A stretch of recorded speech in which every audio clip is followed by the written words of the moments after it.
Okay, so here we're going to be looking at these binary search tree or these BST algorithms, and it's super important whenever you're writing code that you can trace what the code should do by hand before you try and write any code. A really important principle around binary search trees is that they're never going to restructure. There are other binary search tree-like or other tree data structures that do restructure, but binary search trees are not going to restructure.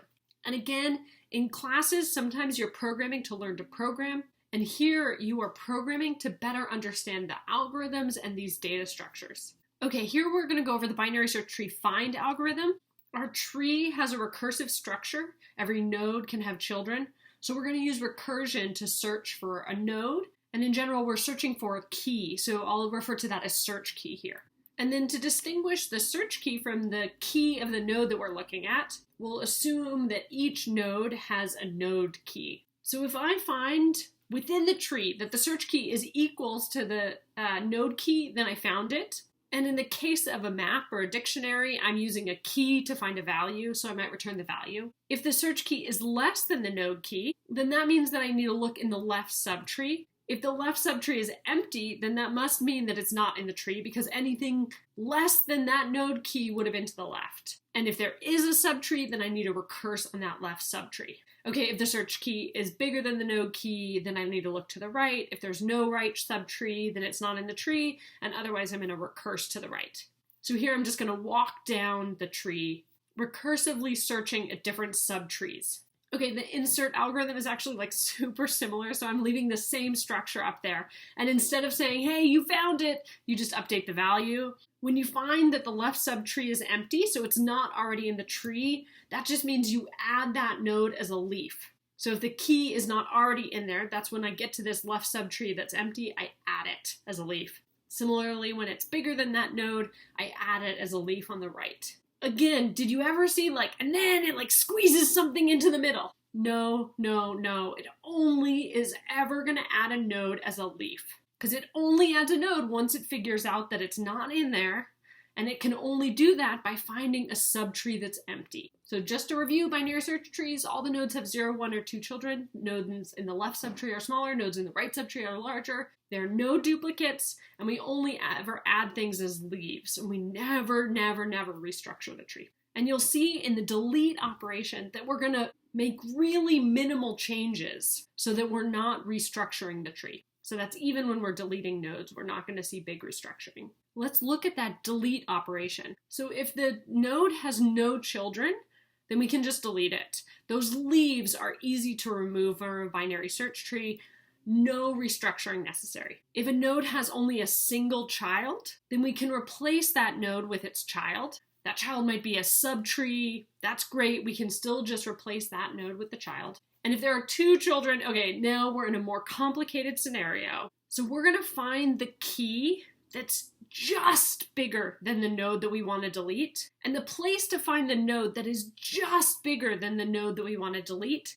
is it needs to be the smallest thing on the right subtree. It's just bigger, so it must be on the right subtree, and then we want the thing that's the smallest thing on that right subtree. So we're actually going to call delete on that next node. And then we take that node that is just bigger and we use its key and value to replace the current node that we're removing. And here we're making a call to delete within delete, but this won't be an infinite loop. Because that node that is next bigger, that's the smallest thing in the right subtree. And if something is the smallest thing in a subtree, that node cannot have anything in its left subtree. Because if there was something in that next biggest node's left subtree, then that actually would be the smaller thing. But I encourage you to really think through why we know when we've got the smallest thing in that right subtree that node must not have a left subtree. So we'll hit a case where we're just able to remove a node that has either no children or 1 child. That next key is often called the successor node. And within a specific binary search tree implementation, it makes sense that you would be consistent about using, say, the next bigger thing. But it doesn't actually matter if you use the thing that's just bigger than it or the thing that's just smaller than it. And if I wanted the thing that was just smaller than it, I would go in my left subtree and get the biggest thing for my left subtree. Let's walk through some examples here. So if I'm inserting 61, I start at the 50, it's bigger than that. 70, smaller than that. 60, bigger than that. 65, smaller than that. So I put it to the left of 65. Insert 55, okay, it's bigger than 55. Smaller than 70, smaller than 60. So it goes there on the left of 60. Insert 32, it's smaller than 50, it's bigger than 30, it's smaller than 40, it's smaller than 35. So it goes on the left of 35. And it is not a coincidence here that all of these were added as leaves. Whenever we add nodes to a binary search tree, we always add them as leaves. Okay, let's look at deleting some nodes.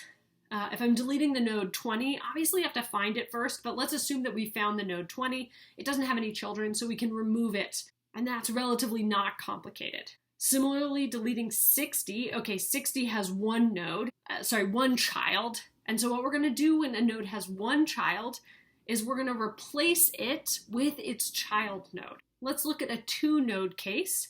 So if we're deleting 80, it has 2 children. So then we need to go into its right subtree and find the thing that's just smaller than it. That's the 85. And so now I'm going to delete that 85. And when I delete that 85, it only has one only has one child, so that child takes its spot. And then we put the 85 that we deleted up where that 80 was. Say we were deleting 50. 50 has 2 children, so we need to go into the right subtree and find the smallest thing there. That would be 60. So we're going to change that value at 50 to be the 60. And to 60, we already looked at how to remove that one. It only had one child, so it was easy to remove. And its child took its place. So 50 gets replaced with the in-order successor, or the thing that's just bigger than it, which was that 60. And again, you should always make sure that you can execute the algorithm by hand on small examples before you try and write any code.